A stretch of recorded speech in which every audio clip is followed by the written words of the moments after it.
যখন আমরা আবেদন দিতে গিয়েছি তখন মন্দিরের নাম ও নিশানও ওখানে ছিল না এবং মন্দির হবে বলেও কেউ ওদের জানে না। তো মন্দির ওখানে গড়ে উঠেছে, গড়ে উঠুক না, অসুবিধা নেই, পর্যটকের জন্যই হচ্ছে। মন্দির একদিকে গড়ে উঠুক, একদিকে সংখ্যালঘু সম্প্রদায়ের জন্য মসজিদ গড়ে উঠুক, দুটার সমন্বয়ে একটা সম্প্রীতি বার্তা পৌঁছাবে জনগণের কাছে। এইটুকু বলা আমার লাস্ট। দীঘাতে চলছে একদিকে জগন্নাথ মন্দির, পাশাপাশি আপনাদের তরফ থেকে একটা দাবি করা হয়েছে যে মসজিদ হোক, বিষয় কি বলবেন?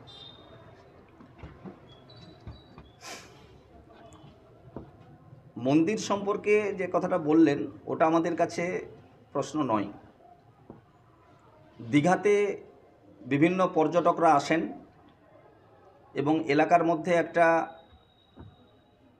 মসজিদের প্রয়োজন আছে বলে মনে করে আমাদের রামনগর জমিয়তে উলামায়ে হিন্দের পক্ষ থেকে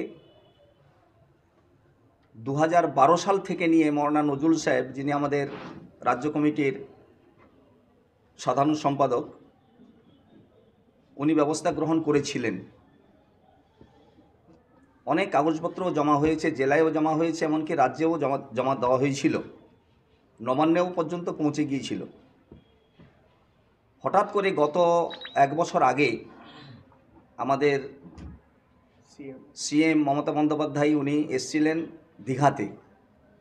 আমি ওনাকে স্টেজে বলেছিলাম যে ম্যাডাম, দীঘায় একটা মসজিদের খুব প্রয়োজন আছে, পর্যটকরা এসে নামাজের জন্য খুবই তাদের অসুবিধা হয়, এলাকার মানুষেরও খুবই প্রয়োজন আছে।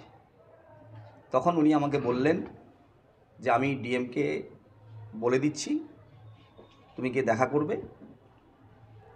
তারপরে আমি ডিএমের সঙ্গে সাক্ষাৎ করেছিলাম। সেই সময় ডিএম ছিলেন পূর্ণেন্দু মাঝি। ওনার সঙ্গে আলোচনা করার পরেই উনি দীঘা ডেভেলপমেন্টকে নির্দেশ দিয়েছিলেন জায়গা চিহ্নিত করার জন্য। ওনার নাম কি ছিল? মানসবাবুকে বলেছিলেন। আমার সামনেই আমি ছিলাম, মৌলানা নজরুল সাহেব ছিলেন। সঙ্গে সঙ্গে উনি ফোন করলেন, ফোন করে বললেন যে জায়গা চিহ্নিত করার জন্য। তার কিছুদিন পরে উনি এখান থেকে ট্রান্সফার হয়ে চলে গেলেন, বর্ধমান চলে গেলেন। আমাদের যিনি বর্তমান ডিএম আছেন তানভীর আফজাল সাহেব, ওনার সঙ্গে আলোচনা করি, উনিও নির্দেশ দেয় জায়গা চিহ্নিত করার জন্য। দীঘা ডেভেলপমেন্ট ওরা আমাদের উপস্থিতিতে জায়গা চিহ্নিত করেছেন। তো জায়গা চিহ্নিত করার পরেই ডিএম সাহেবের সঙ্গে আমার গতকালও কথা হয়েছে। এমনকি ইনি যিনি ছিলেন সৈকত সাহেব নাকি নাম, উনি বললেন যে ওনার কাজের কিছু গুড়িমুষির জন্য ওনাকে বাদ দিয়ে উনি এসডিওর উপরে দায়িত্ব দিয়েছেন। এসডিও এই যে জিনিসটা দেখছেন, খুব তাড়াতাড়ি এই জায়গা যে কাগজপত্র করার দরকার উনি করবেন বলে বলেছেন। সেটা আগামী 15ই ফেব্রুয়ারি ডিএমের সঙ্গে একটা মিটিং আছে। আমাদের মাইনরিটি কমিশনের চেয়ারম্যান আমার আহমদ হাসান ইমরান সাহেব, উনিও থাকবেন। ইমরান সাহেবের সঙ্গে আমার কথাও হয়েছে। 15 তারিখে যে কাগজপত্র কতদূর কীভাবে পৌঁছেছে সেই বিষয়ে আমরা জানতে পারবো এবং ডিএম সাহেবও আমাকে পরিষ্কার বলবেন বলে বলেছেন। আশা করি মন্দির হলো কি না হলো সেটা আমাদের কাছে বড় কথা নয়। আমাদের কাছে বড় কথা হলো এইটাই, পর্যটনের ক্ষেত্রে বা এলাকার মানুষের ক্ষেত্রে মসজিদের একটা দরকার আছে। তাই আমরা সরকারের কাছে বা মমতা বন্দ্যোপাধ্যায়ের কাছে ডিএমের মাধ্যম দিয়ে যাতে এই কাজটা সম্পূর্ণ করা যায়, মসজিদের কাজ সম্পূর্ণ করা যায়, তার জন্য আমরা সেভাবে ব্যবস্থা নিচ্ছি।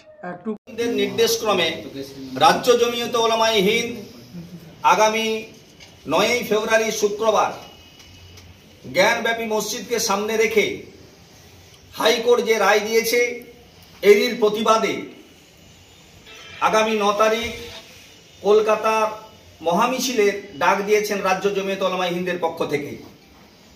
কলকাতার রাজাবাজার মসজিদের কাছ থেকে ধরমতলা পর্যন্ত এই মহামিছিল অনুষ্ঠিত হবে।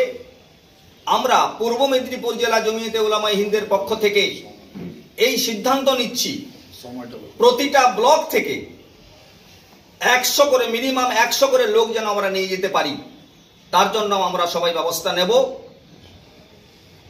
জুম্মার নামাজ রাজাবাজার মসজিদে গিয়ে পড়া হবে, 1টার সময় ওখান থেকে মিছিল বেরোবে ধরমতলা যাওয়ার জন্য।